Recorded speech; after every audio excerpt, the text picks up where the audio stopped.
Hello guys, कैसे हो आप सभी लोग। आज के लेक्चर में हम लोग देखने वाले हैं सी प्लस प्लस के मैथ फंक्शन, सारे फंक्शन देखेंगे जो इम्पॉर्टेंट है।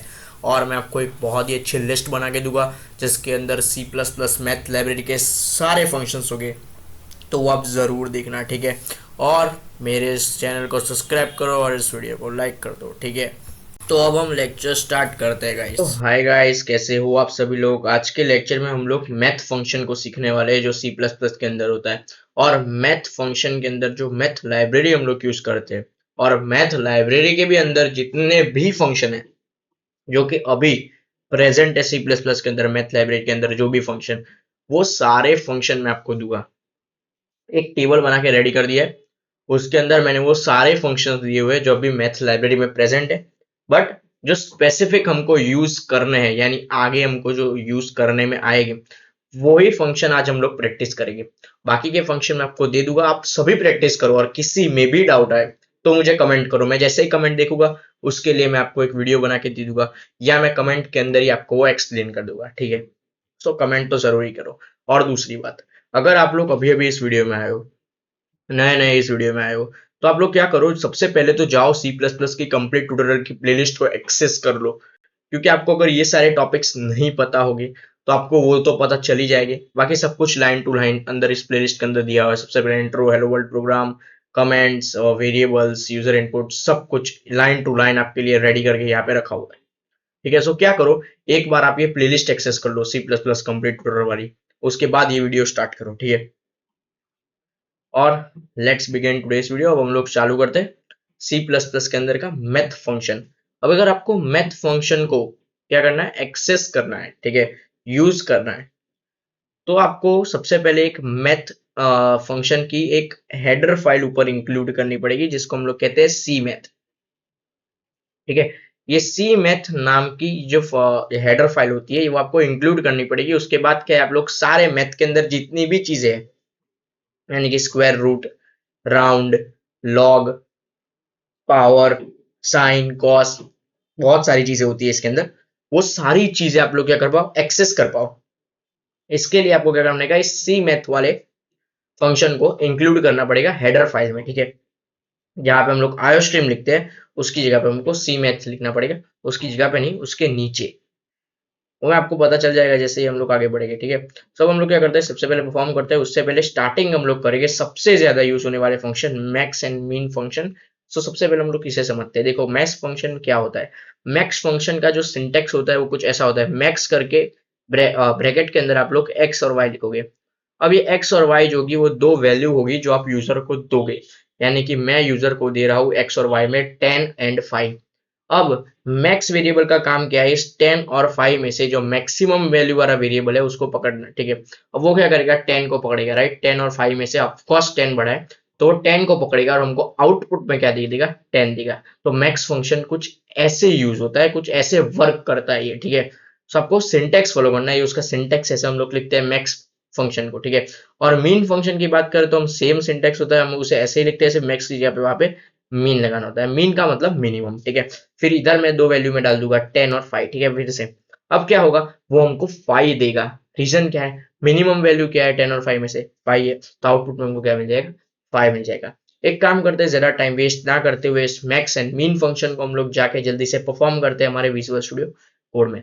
और जैसे मैंने बताया था, मैं ये सारी फाइल्स आपको अलग से जो मैंने खुद बनाई है, सिंटेक्स सारा लिख के, कमेंट्स करके, सब कुछ अच्छे से एक्सप्लेन किया हुआ, मैंने आपके लिए वो बना के रखी है। ये सारी क्या होगी कि गिट की लिंक मैं आपको दूंगा ना जब मेरी, उसके अंदर ये सारा कोड आ जाएगा अलग से, ठीक है। मैं अभी जो समझा रहा हूँ वो रफ होगा, ये सारा जो है अच्छे से पहले से बनाया हुआ है, ठीक है। तो आपको यही मिलेगा, जो रफ होगा वो मैं बाद में उड़ा दूंगा। जैसे मैंने यहाँ पे सारे जो काम के फाइल थे, देखो जो मैंने बनाई हुई थी वही सब है, वो जो रफ था वो मैंने उड़ा दिया है, ठीक है। तो यही सब गिट में जाएगा, ओके। सब क्या करते हैं हम लोग, हमारा स्टार्ट करते हैं, ठीक है। हम लोग लिख देंगे मैथ्स डॉट सीपीपी, ठीक है। एंटर कर दे।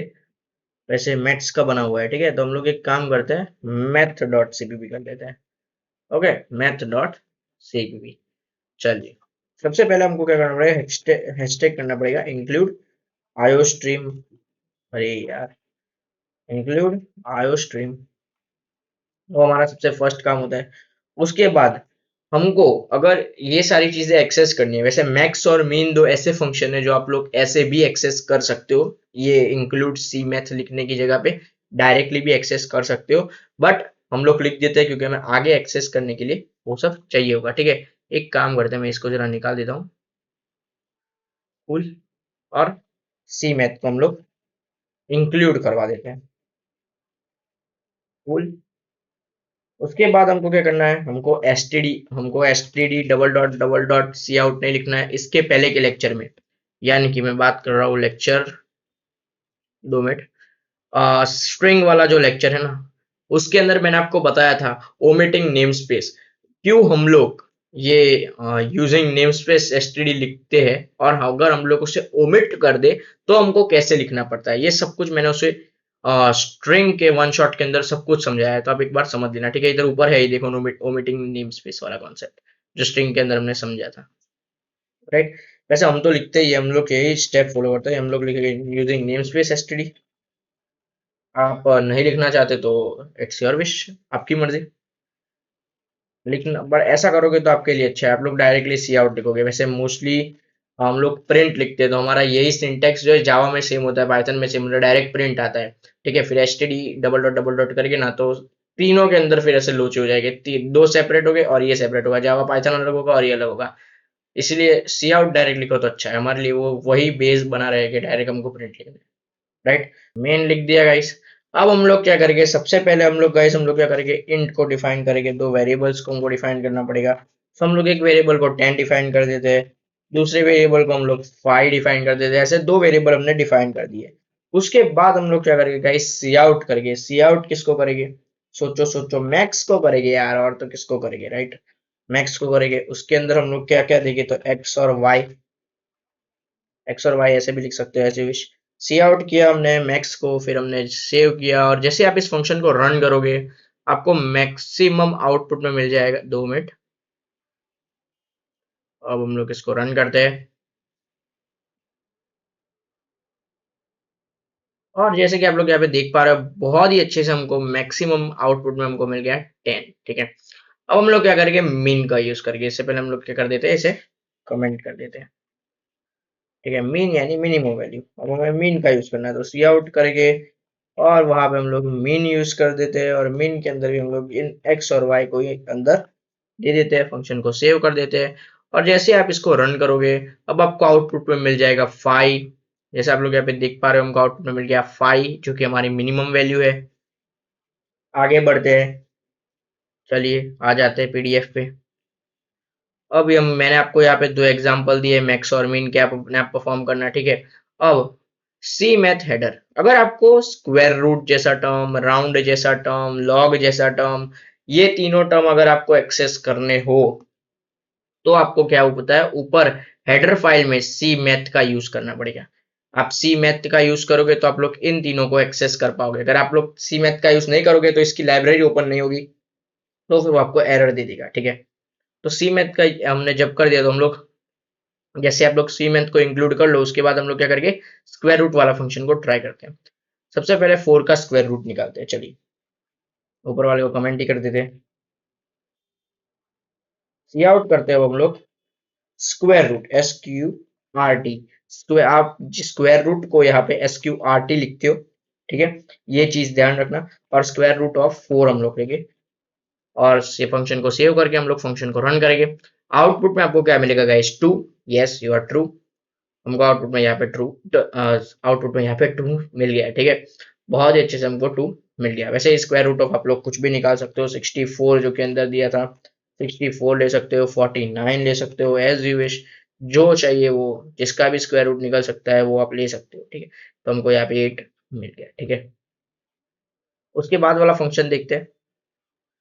उसके बाद है हमारे पास राउंड ऑफ यानी, देखो यहाँ पे इसने दिया है 2.6, अब ये 2.6 को राउंड ऑफ कर देगा और हमको ओवरऑल दे देगा 3। 2.6 है यानी 5 से बड़ा यहाँ पे है, इसलिए ये आगे वाले को चेंज कर देगा। वैसे ये राउंड ऑफ करेगा, जैसे कि आपने 12th में सिग्निफिकेंट फिगर्स को पढ़ा होगा, फिजिक्स में, केमिस्ट्री में, राइट। उसमें क्या होता है, वो कैसे राउंड ऑफ करते हो आपको सिखाते हैं, राइट। तो ये वही केस है, ये कैसे राउंड ऑफ करना है, तो ये हमको राउंड ऑफ करके देगा। ये जो राउंड फंक्शन है वो यहाँ पे 2.6 इसने लिया है, तो उसका राउंड क्या आएगा, 3 आएगा। ठीक है, तो हम लोग देख लेते हैं क्या राउंड 3 आता है। दिखा देता हूँ ROUND राउंड, और यहाँ पे हम लोग दे देंगे 2.6। ठीक है, फंक्शन को सेव करते हैं, ऊपर वाले फंक्शन को हम लोग कमेंट कर देते हैं। रीजन क्या है, हमको हैंडल लिखना पड़ेगा इसलिए। और जैसे आप इस फंक्शन को रन करोगे, इसका राउंड ऑफ आपको 3 मिल जाएगा। ठीक है, और जैसे आप लोग यहाँ पे देख पा रहे हैं आउटपुट में हमको राउंड ऑफ मिल गया 3। ठीक है, तो ऐसे राउंड ऑफ फंक्शन वर्क करता है। जैसे आप लोग यहाँ पे ऐसे 2.1 लिख देते तो आपका राउंड ऑफ आ जाता 2। जैसे ही मैं इस फंक्शन को फिर से रन करूंगा, मुझे अब आंसर में आउटपुट में क्या मिलेगा, 2 मिलेगा। देखो ये रहा 2। ठीक है, अब राउंड के बाद हमारा दूसरा फंक्शन। ये सारे फंक्शंस क्या है, बहुत यूजफुल है और ये सारे फंक्शन यूज होते हैं। ठीक है, इसलिए मैंने ये सारे फंक्शन दिए आपको। दूसरा है लॉग फंक्शन। अब लॉग फंक्शन करने से पहले मैं इधर एक कैलकुलेटर खोल लेता हूँ। वैसे रहने दो, कैलकुलेटर खोलने की जरूरत नहीं, जैसे ही आएगा वैसे हम लोग उसे देख लेंगे। ठीक है, अब यहाँ पे हम लोग log 1 का ले लेते हैं। ठीक है, आप किसी का भी लॉग निकाल सकते हो इस चीज को यूज करके। कैलकुलेटर भी सिंपल क्रिएट कर सकते हो अगर आपको करना है तो। लॉग हम लोग ले लेते हैं किसका, 1 का। ठीक है, और इस फंक्शन को हम लोग सेव करते हैं। और एक काम करते हैं, सबसे पहले हम लोग यहाँ पे आ जाते हैं। हमको भी पता है बट मैं आपको सिर्फ दिखाने के लिए यहाँ पे रख देता हूँ। ठीक है, log 1 इज, रहने दो, इजी रखते हैं। तो यहाँ पे इसने आउटपुट दे दिया 0। आपको भी आता ही होगा भाई, हम लोग मैथ्स के स्टूडेंट है। बट हमारा output of visual studio code में क्या आता है वो हम लोग देखते हैं। चलो, जैसे ही मैं इस फंक्शन को रन करता हूँ, फिर हम लोग दूसरे भी फंक्शंस लेके 2 मिनट रुको। और जैसे मैंने इसको रन किया,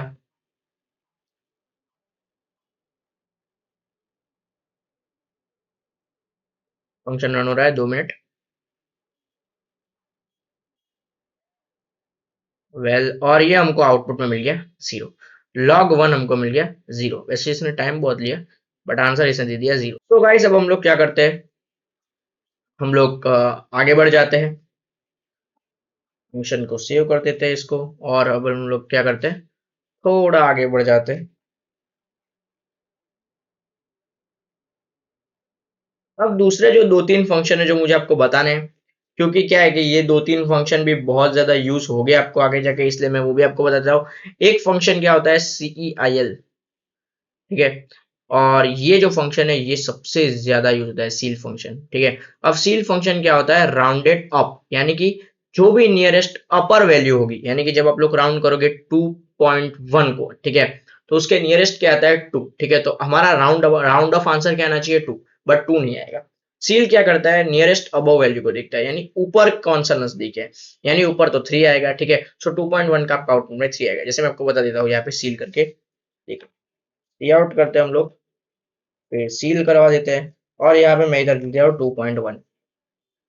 आपके हिसाब से राउंड ऑफ आना चाहिए 2, ठीक है, बट वो राउंड अप यानी कि ऊपर वाले को दिखेगा, और हमको यहाँ पे क्या मिलेगा, आउटपुट में 3। देखो ये हमको यहाँ पे मिला आउटपुट में 3। ठीक है, सो ऐसे ये वर्क करता है। सील फंक्शन जो है ऊपर वाले को पहला प्रेफरेंस देता है, नीचे वाले को नहीं देता, ऊपर वाले को प्रेफरेंस देता है। तो सील में राउंड ऑफ जब भी आप करोगे 2.1 होगा, 2.2 होगा, तो वो क्या होगा, राउंड ऑफ करके 2.01 होगा तो भी वो राउंड ऑफ किसका करेगा, और आंसर आपको देगा 3 का। ठीक है, ऊपर वाले को वो प्रेफरेंस देगा। दूसरा आता है फ्लोर। फ्लोर क्या करता है, राउंडेड डाउन, यानी नीचे वाले को प्रेफरेंस देगा। जैसे कि आपने यहाँ पे 2.1 लिया था तो उसने ऊपर वाले को प्रेफरेंस दिया। हम लोग क्या करते हैं, 2.99 कर देते हैं। ठीक है, 2.99 के सबसे नजदीक क्या होता है, 3 होता है। ठीक है, सो और राउंड ऑफ आंसर क्या आना चाहिए, 3, बट यहाँ पे वो नीचे वाले को प्रेफरेंस देगा, यानी 2.99 का आंसर आप 99 नहीं रखते, 9 रखते, और 2.9 का आपका जो आउटपुट आएगा वो 3 आना चाहिए, बट 3 नहीं आएगा, आपका आउटपुट 2 आएगा। देखना, वो नीचे वाले को प्रेफरेंस देता है, ऊपर वाले को नहीं देता है। एक सेकेंड, हमने यहाँ पे सीली यूज कर दिया है, इसीलिए एक सेकेंड हम लोग फ्लोर यूज करना है हमको। एक से कमेंट कर देते हैं, नीचे आ जाते हैं, और सी आउट करवा देते हैं फ्लोर को। फ्लोर के अंदर हम लोग लिखना है 2.9। ठीक है, अब फ्लोर के अंदर 2.9 आपने लिखा तो वो राउंड डाउन, यानी डाउन वाले को सबसे ज्यादा प्रेफर करेगा, और आउटपुट में आपको 2 मिल जाएगा। देखना, आउटपुट अभी आएगा, और आइए आउटपुट में आपको क्या मिल गया गाइस, 2 मिल गया। जैसे ऊपर वाले में आपको आउटपुट में मिला 3, भले आप 2.1 दो, 2.001 दो, वो आपको 2 कभी नहीं देगा, वो ऊपर वाला ही देगा, यानी 3। और वही फ्लोर की बात करें तो आप लोग कुछ भी दो, 2.99 दो, 2.9999, कुछ भी, जितने भी 9 लगा दो, भले ही वो 3 के एकदम नजदीक है, सिर्फ 0.1% ही पीछे, तो भी वो नीचे वाला ही आपको देगा, यानी आपका आउटपुट तो 2 ही आएगा।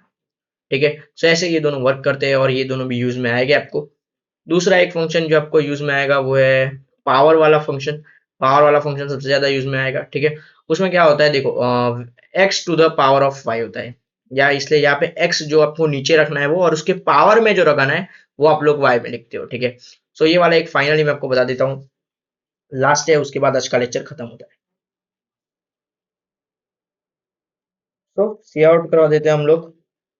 पीओडब्ल्यू से हम लोग पावर को रिप्रेजेंट करते हैं। हमको लिखना है 2 to the power of 3। Answer होना चाहिए 8। ठीक है, जैसे आप इस फंक्शन को रन करोगे आपको आंसर 8 मिल जाएगा, और जैसे कि आप लोग देख पा रहे हो नीचे टर्मिनल में आपको आंसर 8 मिल गया। ठीक है, सो ये ऐसे वर्क करता है। एक्स क्या होता है यहाँ पे, जो नीचे की वैल्यू होती है, और 3 यानी कि जो वाई होता है वो हमारी जो पावर में लगाने की होती है वो वाली वैल्यू होती है। इसलिए यहाँ पे क्या हुआ, 2 to the power of 3। आपको चिंता लेने की कोई जरूरत नहीं है गाइस। जो maths.cpp है उसके अंदर सभी चीजें बहुत ही अच्छे से लिख के रेडी कर दी गई है, और अभी काम चल रहा है, बट सब कुछ अच्छे से रेडी हो जाएगा, आधा तो हो ही गया। जिसके कारण क्या है कि आपको सब कुछ अच्छे से समझ आए कि ये फंक्शन कैसे, फंक्शंस इसके अंदर वर्क करते हैं मैथ्स की लाइब्रेरी के अंदर। अभी ये सारे जितने भी फंक्शंस है, ये सारे भी फंक्शंस इस maths.cpp के अंदर आ जाएगी, और विथ कमेंट्स के अंदर उसके कैसे वो वर्क करते हैं वो सारी चीजें इसके अंदर इंक्लूड हो जाएगी। कमेंट में लिखा हुआ है, जैसे मैंने यहाँ पे लिखे हुए कमेंट्स आप लोग देख पाओगे। ये जो है यार असाइनमेंट के अंदर कैसे ये फंक्शंस यूज होते हैं, किस काम के लिए यूज होते हैं, उसका सिंटैक्स क्या होता है, सारी चीजें अच्छे से बन के रेडी हो जाएगी, उसकी आप लोग बिल्कुल भी चिंता मत करना।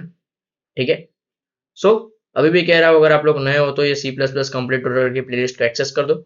Have a great day guys, bye bye.